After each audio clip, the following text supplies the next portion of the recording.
नवी मुंबई में एक reel viral हुआ था जिसमें एक सफेद गाड़ी के डिक्की से एक हाथ बाहर लटकता हुआ नजर आ रहा था। जैसे ही ये रील वायरल हुआ उसके तत्काल बाद नवी मुंबई पुलिस एक्शन में आई और क्राइम ब्रांच ने कार्रवाई की है। पूरा ये मामला क्या है, इस पर बात करने के लिए हमारे साथ मौजूद है एसीपी अजय कुमार।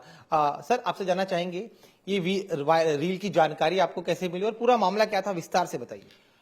मंगलवार की शाम को सानपाड़ा पुलिस स्टेशन में एक इंफॉर्मेशन मिला, पब्लिक से इंफॉर्मेशन मिला कि एक वाइट सफेद रंग की इनोवा कार सानपाड़ा से वाशी की तरफ जा रही है।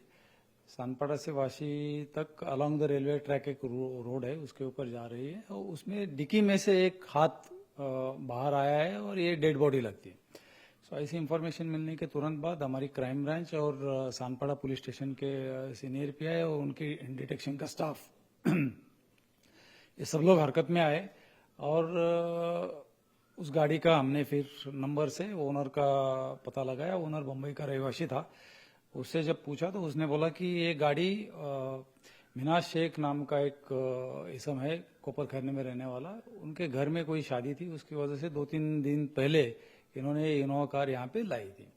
उससे हमको जिसने गाड़ी लाई उसका इंफॉर्मेशन मिला तो हमने उनको वाशी स्टेशन की एरिया में से वो गाड़ी और वो जो लड़के थे 3-4 उनको ताबे में लिया। उनके पास पूछताछ की तब पता चला कि वो लोग एक रील बना रहे थे। उनका हावड़े फैंटासिया में लैपटॉप रिपेयर्स और सेल्स का एक शॉप है और उसके लिए वो रील्स बना रहे थे। और रील भी उनकी मोबाइल में हमको वो वीडियो मिला जांच पड़ताल में।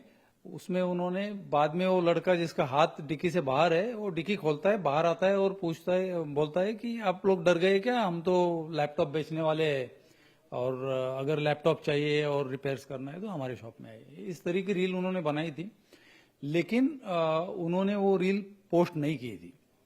इसकी जानकारी हमें एक पत्रकार के भाई या रिश्तेदार ने दी थी। उनका मैं सबसे पहले नई मुंबई पुलिस की तरफ से अभिनंदन करता हूं कि ऐसी जो भी सस्पिशियस चीज है वो पुलिस के ध्यान में उन्होंने लाई, इसके लिए उनका शुक्रिया करता हूं। और जब वो रील बना रहे थे तो उन्होंने वो पब्लिश नहीं की, इसलिए उनके ऊपर और कोई उनके एंटीसीडेंट्स भी नहीं थे, प्रीवियस कोई रिकॉर्ड नहीं था, तो उनको वार्न करके छोड़ दिया। लेकिन जो रील बनाते वक्त उन्होंने जो गाड़ी चलाई वो टेढ़ी मेढ़ी चलाई, इसलिए मोटर व्हीकल एक्ट के नियम 184 के तहत उनके खिलाफ कार्रवाई की है, ड्राइवर के खिलाफ। इस माध्यम से मैं जनता को, नई मुंबई की जनता को और तरुणाई को खास करके आह्वान करना चाहता हूं कि ये रील्स की दुनिया से, वर्चुअल दुनिया से बाहर आइए, रियल लाइफ में कुछ अच्छा करिए और ऐसी जो रील्स होती है जिसमें अफवाह या घबराहट जनता के बीच में जाए, ऐसी कोई हरकत ना करे। मैं सबको, इवन पेरेंट्स को नई मुंबई पुलिस की तरफ से आह्वान करता हूं कि अपने लड़के डिजिटल एडिक्शन में एडिक्ट ना हो, इसके लिए खबरदारी ले।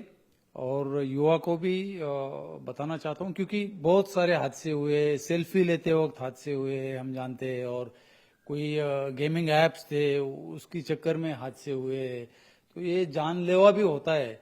इसलिए डिजिटल मीडिया का वापर हमारी जिंदगी बेहतर बनाने के लिए हो, ना कि जनता को और हमें खुद को तकलीफ में डालने के लिए। इस पर्टिकुलर केस में जब रील वायरल हुआ तो कितना समय लगा आपको, कब तक आप पहुंचे? और इनिशियल जानकारी, क्योंकि आप कह रहे कि जनता ने ही आपको जानकारी देते, कहीं ना कहीं एक पैनिक जैसा सिचुएशन भी क्रिएट हुआ होगा उनमें?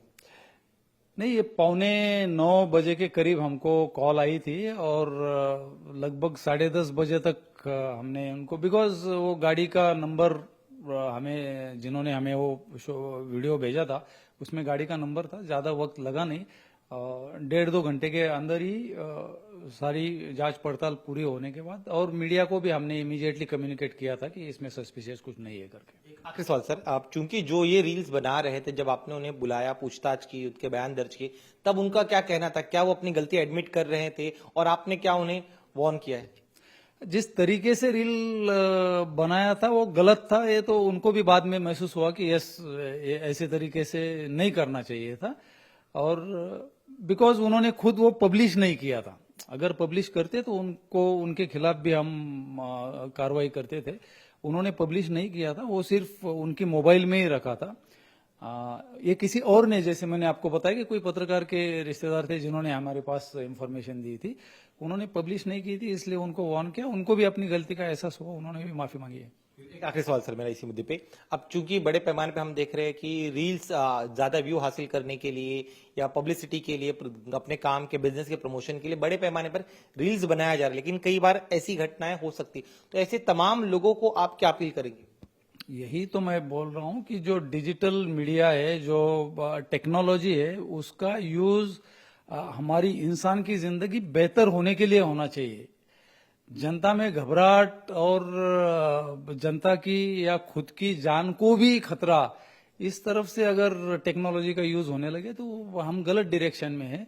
इसलिए हम नई मुंबई पुलिस की तरफ से अपील करना चाहते हैं, और हमारे काफी सारे हमने अवेयरनेस कैंपेन्स नई मुंबई पुलिस के, हमारा व्हाट्सएप चैनल है, हमारा यूट्यूब है, ट्विटर हैंडल है, फेसबुक है, ये सारे सोशल मीडिया के माध्यम से हम जनता तक cyber awareness, digital awareness, how to not fall prey to cyber crime, ये सारी अवेयरनेस कैंपेन्स हम चलाते रहते हैं।